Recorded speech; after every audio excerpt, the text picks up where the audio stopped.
Hey everyone.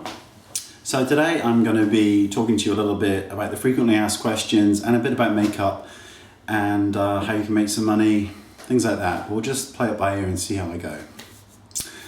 I originally got started in makeup when I was 20 years old.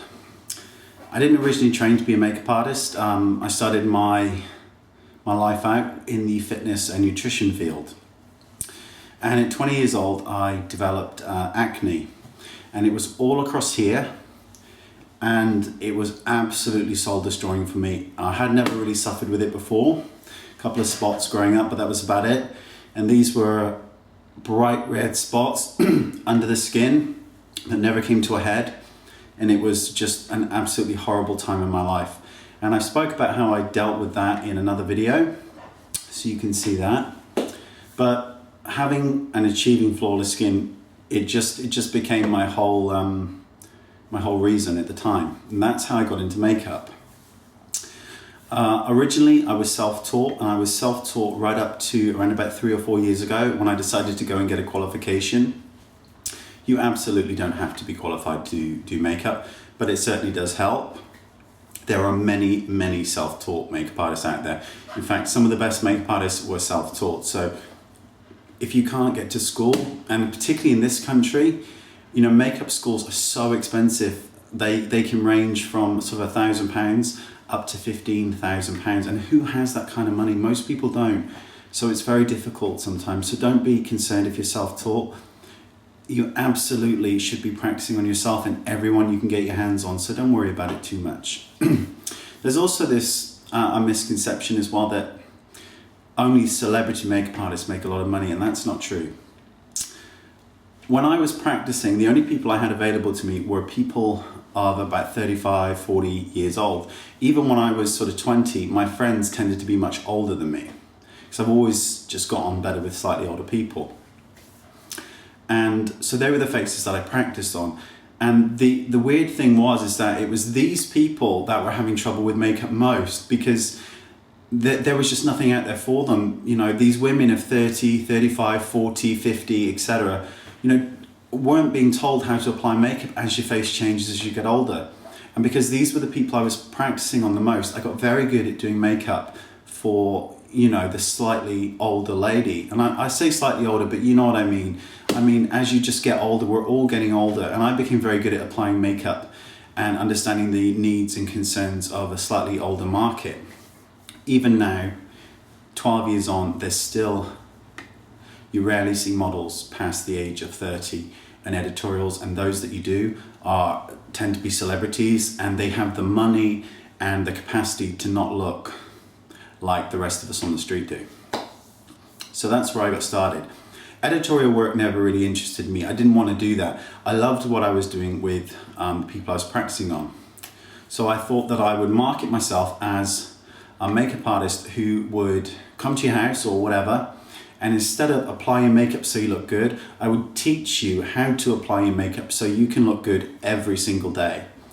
And that's what I decided to do. I also wanted to go down the wedding route because it's a great avenue, and wedding makeup is one of the most misunderstood makeup applications out there. Apparently it's really simple, and it actually isn't. The reason being is because with wedding makeup, you have to make sure the bride looks good in daylight, in artificial light, in black and white photos, in color photos, and on video. And oftentimes all these different mediums require different makeup looks. So it's not as easy as people think. So I wanted to go down that route too. Now, wedding makeup, if you can get good at doing wedding makeup, you can make a lot of money.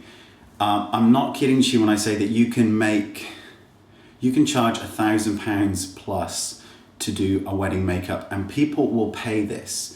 And the reason they'll pay this is because you are responsible for how they look that day in all those different mediums that I mentioned to you. You're responsible for how they look in all those photos, in all the different mediums, in black and white, in color, in video, in daylight.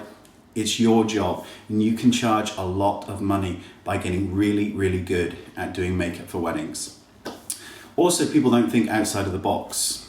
There are so many big corporate companies, places like this, that do team building exercises, and oftentimes the women don't always want to go climbing trees and mud, going in mud carts, whatever.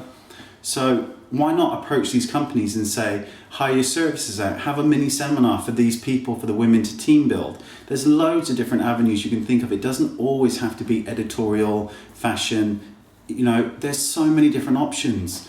But I want you to think, I do believe that it's better to be good at a couple of things as opposed to being okay at everything. That's just what I feel. People that work in theatre don't need to have the same skill set as those working for editorial. It's totally different. And, I knew what I wanted to do. I wanted to work with people over 35 years old. I wanted to teach them. And I knew that I wanted to work in weddings. So I got very good at doing those types of makeup, and they pay really, really well. You can charge people money and they will pay it because your reputation and the way that you conduct yourself comes across really well. And people have asked if I've ever had any trouble being a makeup artist because I'm a bloke.